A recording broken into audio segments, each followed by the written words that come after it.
বা সাংসদীয় হওক বিভিন্ন ধৰণৰ পঞ্চায়তৰ পৰা আদি কৰি সকলো মানে নিৰ্বাচিত প্ৰতিনিধিৰ কাৰ্যকাল 5 বছৰ।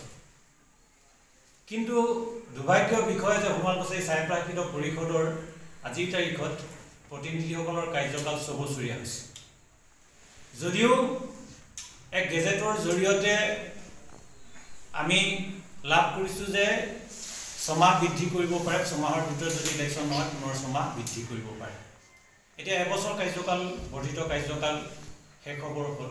কিন্তু চৰকাৰখনে আমাৰ এই সোণোৱাল কছাৰী অটোনমাছ কাউন্সিল ব্যৱস্থাটোক গণতান্ত্ৰিকভাৱে প্ৰতিষ্ঠা কৰাৰ ক্ষেত্ৰত কিন্তু চৰকাৰখন আজি মানে তেওঁলোকে সঠিকভাৱে আচলতে মানে এই ব্যৱস্থাটোক মানে পৰিচালনা কৰিব পৰা নাই।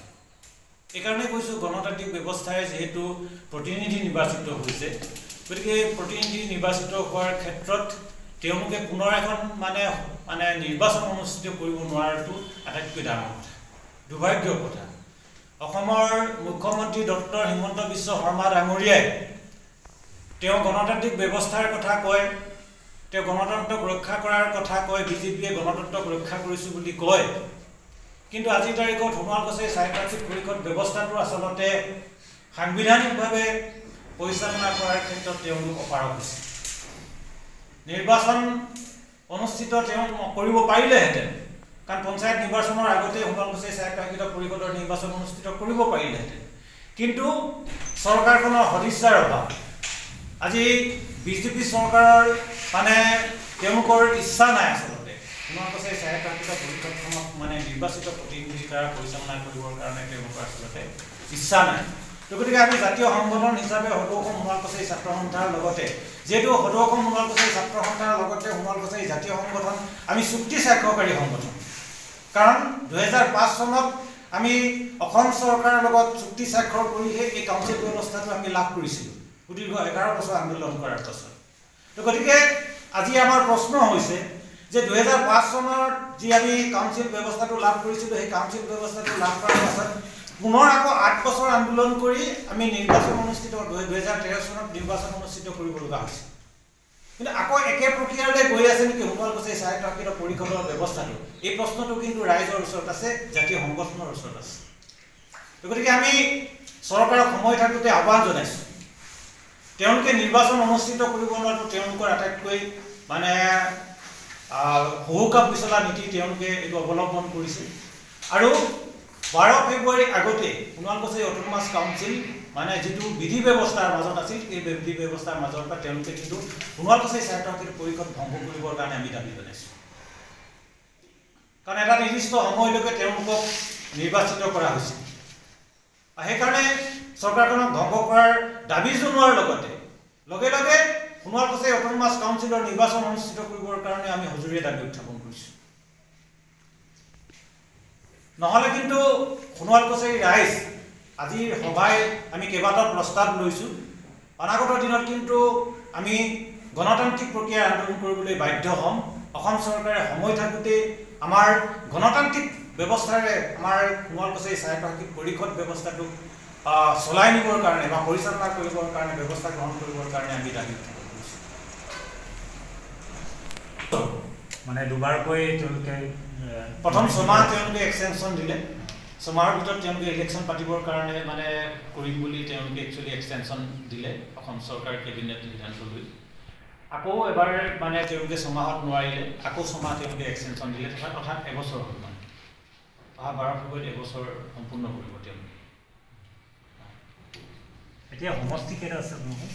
আমাৰ আগৰ যি সমষ্টি আছিল 26টা, ইতিমধ্যে আমি জাতীয় সংগঠনৰ দাবীৰ ভিত্তিত, কাৰণ মানে জনসংখ্যা সমানুপাতিক আচলতে সমষ্টি নিৰ্ধাৰণ কৰা নাছিল, গতিকে এই 26টা সমষ্টিৰ পৰা আমি জনসংখ্যা সমানুপাতিক কৰি আমি আৰু 6টা বৃদ্ধি কৰি 32টা সমষ্টিলৈ মানে ইতিমধ্যে অসম চৰকাৰৰ কেবিনেটে বা গেজেট অনুমোদন হৈছে যে 32টা সমষ্টি মানে বৰ্তমান হৈছে।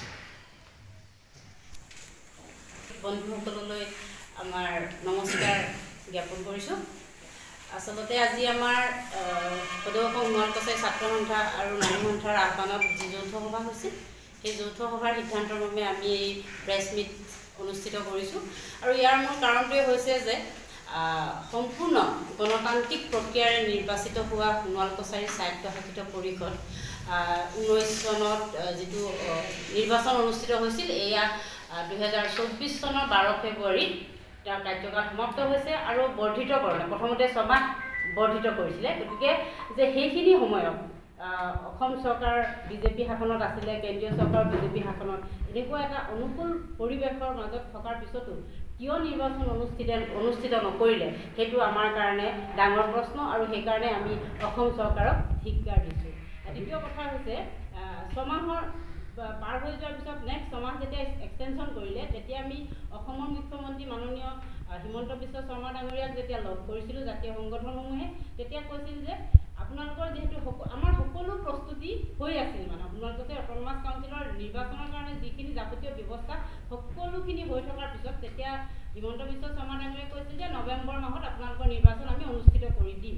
আৰু সেইকাৰণে আমাৰ ৰাইজ, জাতীয় সংগঠন সকলোৱে নিৰ্বাচনৰ কাৰণে সম্পূৰ্ণ প্ৰস্তুতি হৈ গৈছিল। কিন্তু তাৰপিছতো নৱেম্বৰ মাহতো কিন্তু সেই নিৰ্বাচন অনুষ্ঠিত নকৰিলে। গতিকে কিয় চৰকাৰে এনেকুৱা ধৰণৰ, বিশেষকৈ সোণোৱাল জনগোষ্ঠীটোৰ ক্ষেত্ৰত কিয় এনেকুৱা ধৰণৰ ইমান বহুকা পিছলা নীতি অৱলম্বন কৰে, আমি অত্যন্ত দুখ পাইছোঁ। আৰু সেইকাৰণে অসম চৰকাৰকো আমি সকীয়াই দিছোঁ যে উপযুক্ত সময়ত নিৰ্বাচন অনুষ্ঠিত কৰক আৰু 12 ফেব্ৰুৱাৰীৰ পৰা এদিনো যাতে আগ নাবাঢ়ে, যি বৰ্তমান নিৰ্বাচিত প্ৰতিনিধিক লৈ আমাৰ পৰিচালিত হৈ আছে। গতিকে সেইটো সম্পূৰ্ণ 12 তাৰিখত ডিজলভ হ'ব লাগে আৰু 13 তাৰিখ যদি নহয় 13 তাৰিখৰ পৰা নিশ্চয় আমি গণতান্ত্ৰিক প্ৰক্ৰিয়াৰে আমাৰ আন্দোলনৰ কাৰ্যসূচী চলাই যাবলৈ আমি বাধ্য হ'ম।